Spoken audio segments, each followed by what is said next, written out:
In July 2015, the impossible happened. Inside one of Mexico's most secure prisons, a man simply disappeared. Guards were watching, security cameras were recording, thick concrete walls surrounded every cell. Yet somehow, the country's most notorious drug lord vanished without a trace. Minutes later, authorities made a shocking discovery. Beneath the shower area of his prison cell was a hidden tunnel stretching more than 1 mile underground. The tunnel wasn't a rough hole dug in secret. It was a sophisticated engineering project, complete with lighting, ventilation systems, and even a modified motorcycle riding on rails to transport heavy equipment. It was unlike anything law enforcement had ever seen. The man who escaped that night wasn't just another criminal. His name was Joaquín El Chapo Guzmán. For decades, he built one of the most powerful criminal organizations in modern history. His network stretched across multiple continents, moving massive quantities of illegal drugs through complex smuggling routes and generating enormous profits. Governments invested years trying to dismantle his organization. Intelligence agencies tracked his movements. Elite military units searched mountains, cities, and remote villages.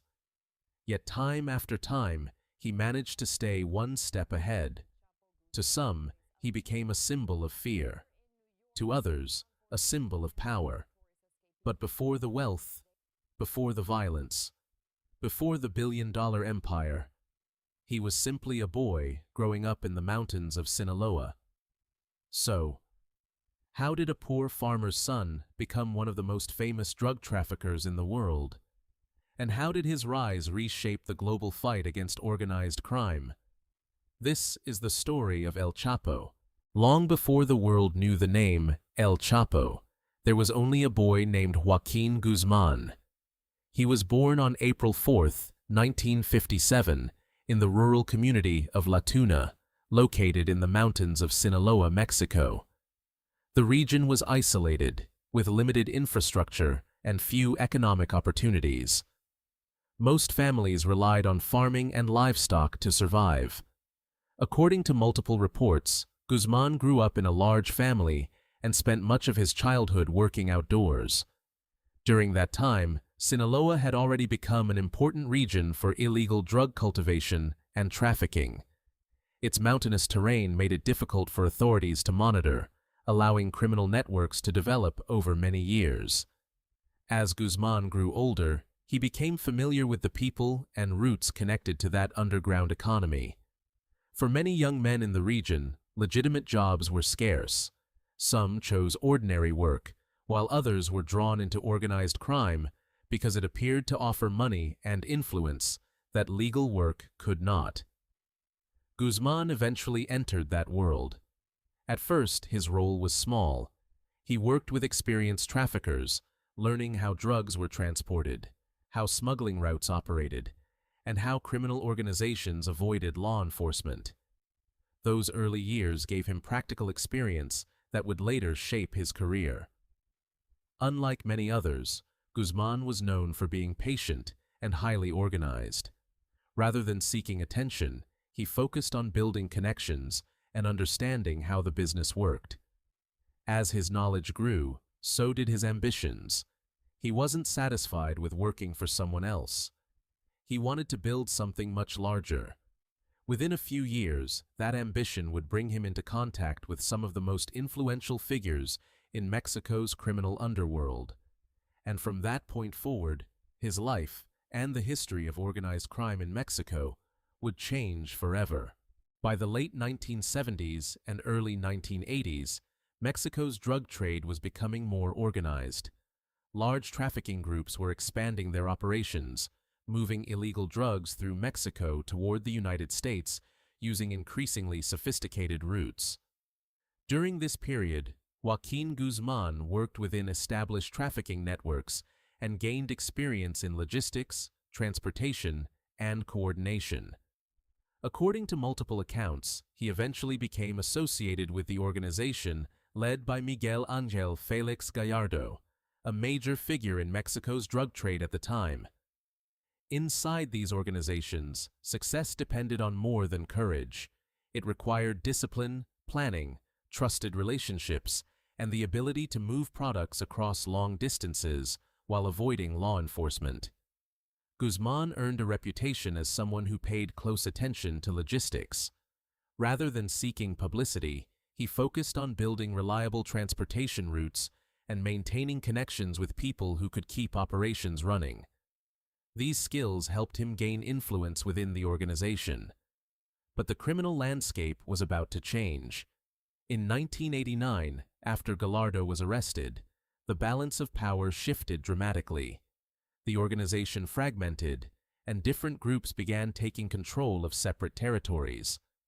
That moment created an opportunity for ambitious traffickers to build their own organizations. Guzmán was one of them. Working alongside longtime associates, he helped establish what would become known as the Sinaloa Cartel.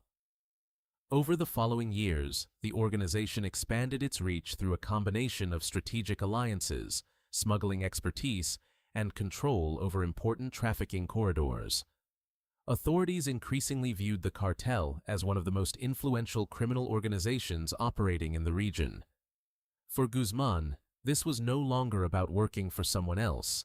He had become one of the central figures in a rapidly growing criminal enterprise. And as his power increased, so did the attention from governments on both sides of the border.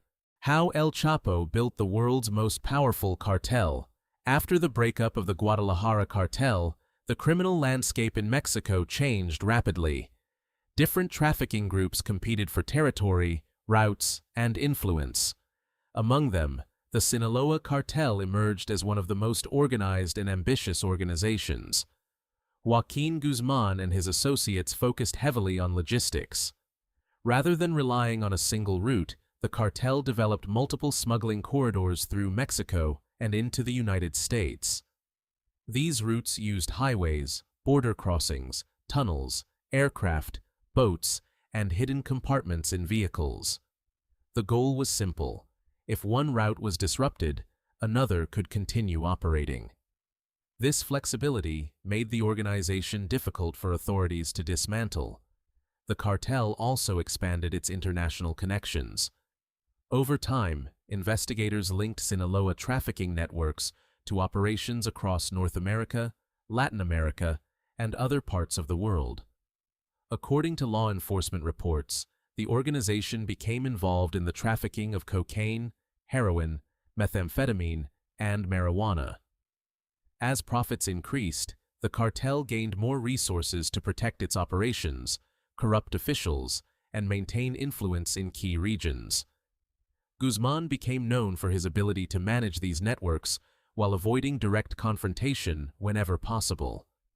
Unlike some cartel leaders who sought public attention, El Chapo often operated through trusted associates and decentralized structures. This made the organization more resilient. If one leader was arrested or killed, the broader network could continue functioning. By the 1990s, authorities in Mexico and the United States increasingly viewed the Sinaloa cartel as a major threat. It was no longer a regional trafficking group. It had become a powerful transnational criminal organization. And at the center of that organization was El Chapo Guzmán. By the early 1990s, Joaquín Guzmán had become one of the most wanted fugitives in Mexico. Law enforcement agencies on both sides of the border were increasing their efforts to investigate major trafficking organizations. Intelligence units gathered information, monitored communications, and coordinated operations aimed at disrupting cartel leadership.